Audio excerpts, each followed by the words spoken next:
Rahim. On va voir un cours qui est simple, un TD, c'est l'ectère fébrile. Donc l'ectère, c'est la coloration jaune. Elle concerne et les téguments et les muqueuses. À cause d'un taux de bilirubine supérieur à 10 mg sur décilitre. Donc survient dans un contexte fébrile. Dans la plupart des cas, il va donner également une fièvre.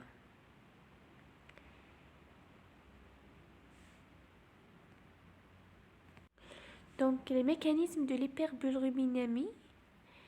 L'hyperbilirubinémie peut concerner principalement la bilirubine non conjuguée ou conjuguée. Donc la bilirubine non conjuguée sont beaucoup plus l'hémolyse dans le premier plan. Deuxième chose, donc la diminution de la captation hépatique, c'est-à-dire la bilirubine va rester dans le sang, il ne va pas entrer dans le foie, donc il ne va pas être conjugué. Ou bien la diminution de la conjugaison, par exemple. Donc on a la bilirubine, mais on n'a pas l'enzyme qui va conjuguer ce bilirubine. Donc c'est la fameuse maladie de Wilbert ou le syndrome de Crigel-Najjar génétique ou bien les causes médicamenteuses vont inhiber comme ça la conjugaison de la bilirubine. Donc l'hyperbilirubinémie conjuguée, c'est le dysfonctionnement des hépatocytes. Voilà. Donc par exemple la cytolyse hépatique, d'accord? Donc la cellule hépatique va fabriquer va conjuguer la bilirubine, mais elle va être hémolysée, donc elle va libérer ce bilirubine conjugué. Et par exemple, le ralentissement de l'évacuation de la bile par un cholestase intrahépatique, donc il va nous donner une hyperbilirubinémie conjuguée, et l'obstruction du flux biliaire extrahépatique, donc c'est le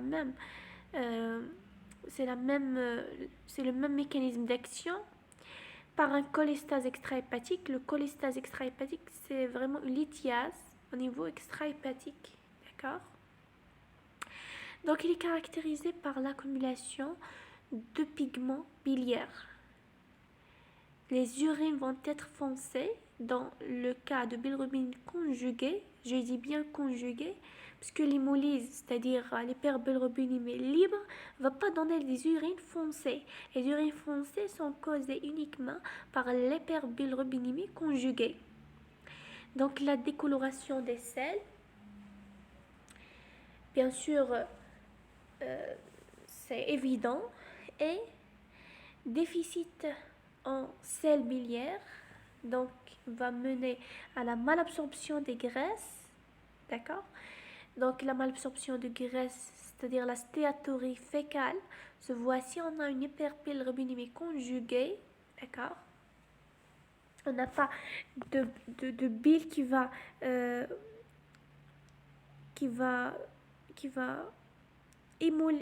dégrader les graisses de l'intestin, et l'augmentation on va voir une augmentation de la concentration des enzymes hépatiques. Donc c'est un signe de la souffrance hépatique. L'ALAT et l'AZAT sont des enzymes qui sont hépatiques et vont être augmentées si on a une souffrance hépatique. Donc pour reconnaître l'hectare, on a 3 grades de l'hectare. On a l'hectare c'est-à-dire subhectare. Donc c'est un hectare qui est très légère, qui est très minime. Survient si donc la bilirubine est entre 35 et 30 mg sur litre, d'accord? Alors que donc l'hectare franc, si le taux de bilirubine est au-delà de 30 mg sur litre. Donc il est supérieur à 30 mg sur litre, mais il est inférieur à 200 mg sur litre. Et on a donc l'hectare flamboyant, c'est vraiment, il est très sévère, d'accord? L'ictère est très fort et très intense. Donc, objectiver la fièvre. Il faut donc toujours devant tout ictère, il faut mesurer la température. Et c'est pas l'ictère est dû uniquement est dû à des agents infectieux uniquement. Donc on a plusieurs causes d'ictère. Donc on a l'ictère infectieux, par exemple l'agent infectieux qui va faire l'hémolyse hépatique, ou bien, mais c'est pas l'hémolyse, la cytolyse hépatique, ou bien va faire l'hémolyse, infection, c'est-à-dire infection qui va faire l'hémolyse, ou bien une maladie auto-immune, donc c'est pas un agent infectieux, comme un agent donc cancéreux qui va bloquer par exemple la voie biliaire principale. Donc vous voyez que l'ictère n'est pas uniquement d'origine infectieuse. Donc la démarche diagnostique, toujours la démarche diagnostique, le médecin, la première chose, dès qu'il voit le patient, il va premièrement éliminer les situations d'urgence. D'accord? Donc identifier les situations d'urgence et planifier leur prise en charge. On va éliminer les cas urgents. Bien sûr, donc les cas urgents, c'est la pâleur, la tachycardie, l'atrophie de foie, défaillance hémodynamique. Donc la première situation d'urgence, l'angiocolite lithiasique. Donc c'est une lithiase au niveau de la voie biliaire principale qui va vraiment faire des infections. Vous avez que la bile va rester dans la vésicule biliaire, elle va faire des infections graves, surtout elle va donner des bacillogrammes négatifs qui peut donner donc un choc septique dans la plupart des cas. Vous voyez donc la gravité de cette angiocolite lithiasique. Et par exemple, une infection par les anaérobioses, donc c'est une autre infection qui est très fréquente, donc les anaérobies, d'accord? Donc on traite les bacillogrammes négatifs, comme vous savez, par les céphalosporins de troisième génération. Donc le médecin doit introduire en urgence, s'il suspecte une angiocolite lithiasique, les céphalosporins de troisième génération et donc le métronidazole, donc c'est systémique. Voilà. Puis donc bien sûr on doit faire une chirurgie pour élever ce lithiase. Donc l'angiocolite lithiasique peut donner une pancréatite aiguë, c'est-à-dire cette lithiase peut migrer vers le canal hépatique, pancréatique, bloquer les enzymes de pancréas. Le pancréas va faire une autodigestion, donc les enzymes, c'est ça la pancréatite aiguë, et le choc septique, comme on a dit. Donc deuxième situation urgente, c'est l'insuffisance hépatocellulaire, c'est l'hépatite fulminante. Donc l'hépatite fulminante, on peut la mettre en évidence par une diminution de taux de prothrombine. Prothrombine, c'est un facteur de l'hémostase, donc il va être inférieur à 30%, donc c'est vraiment une situation urgente, et une chute de facteur 5. C'est comme ça qu'on... Donc l'insuffisance rénale aiguë, c'est le troisième facteur de risque. Par exemple, si on voit que le patient fait un ictère et on fait on sonde le patient, on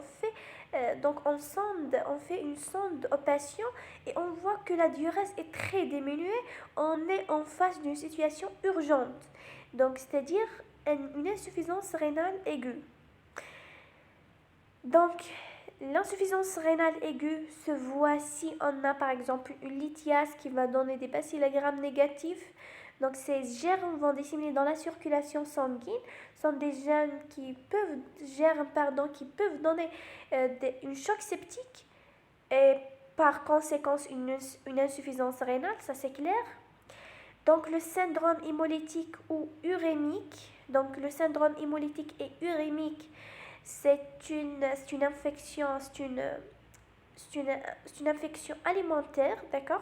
Par exemple, si elle se voit surtout chez l'enfant, elle va nous donner une coagulation intravasculaire disséminée et par conséquence une insuffisance rénale, d'accord?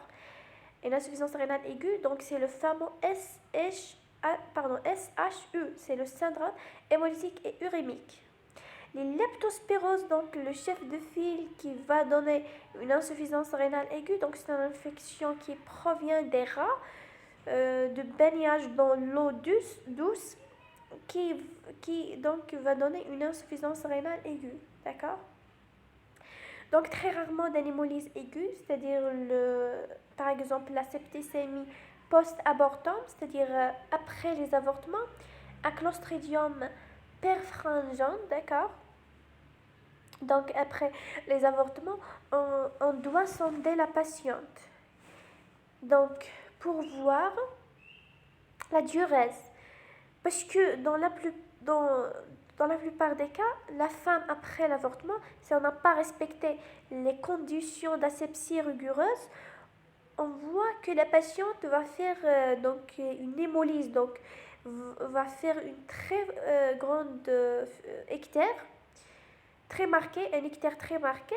Donc là, on est sûr qu'il s'agit d'un septicémie post-abortum à Clostridium perfringens, d'accord? Et on a parfois, dans un contexte d'insuffisance hépatocellulaire terminale, avec un syndrome donc hépato donc rénal. Si on a une insuffisance hépatocellulaire, donc le foie va pas être capable d'éliminer les déchets, comme vous savez que l'élimination des déchets se fait par deux voies, par la voie hépatique et par la voie rénale. Si le foie est pas capable d'éliminer donc les déchets, tous les déchets vont vers le rein. Le rein va travailler travailler va travailler beaucoup et va être fatigué, ce qui va donner une insuffisance rénale aiguë.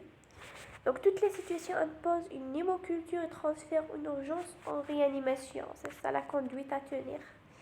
Donc au retour d'un pays tropical, si le patient présente un tableau d'hémorragie ou bien un ictère ou bien un hémolyse, on suspecte le paludisme falciparum, donc on le met sous quinine et artésunate.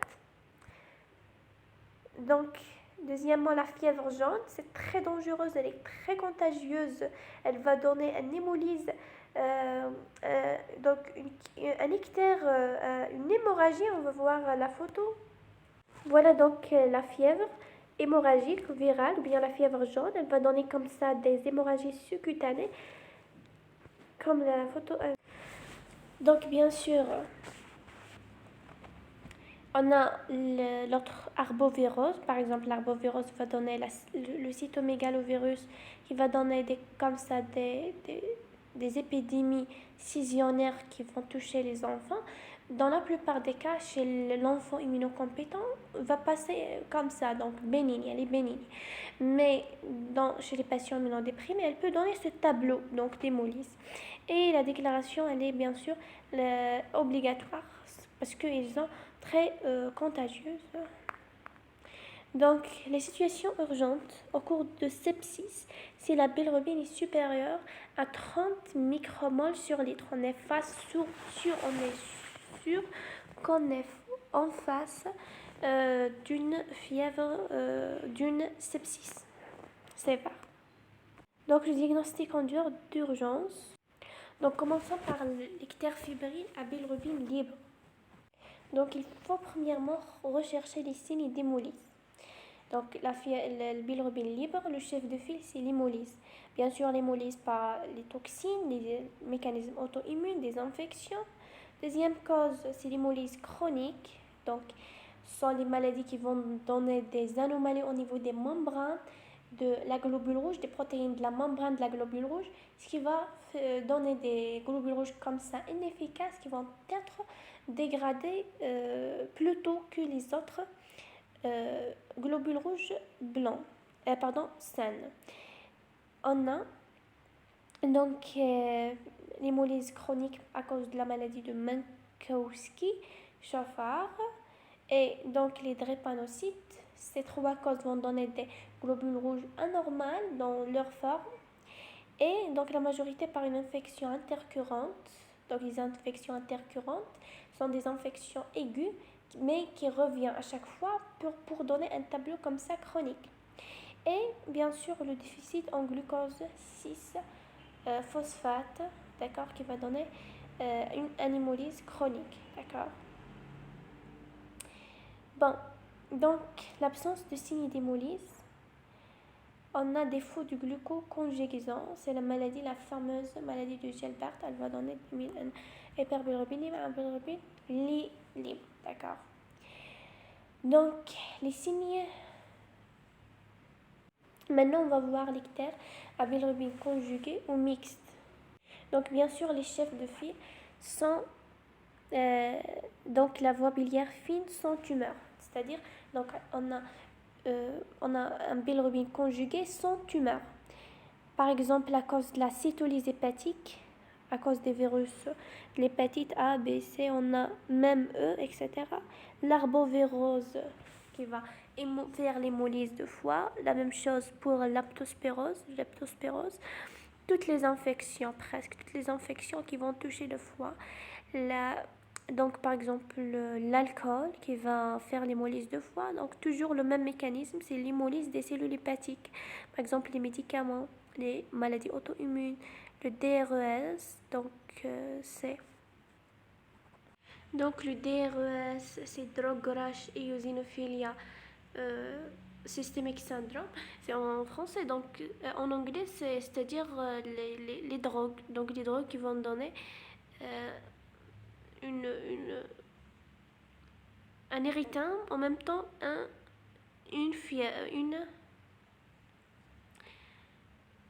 nectar.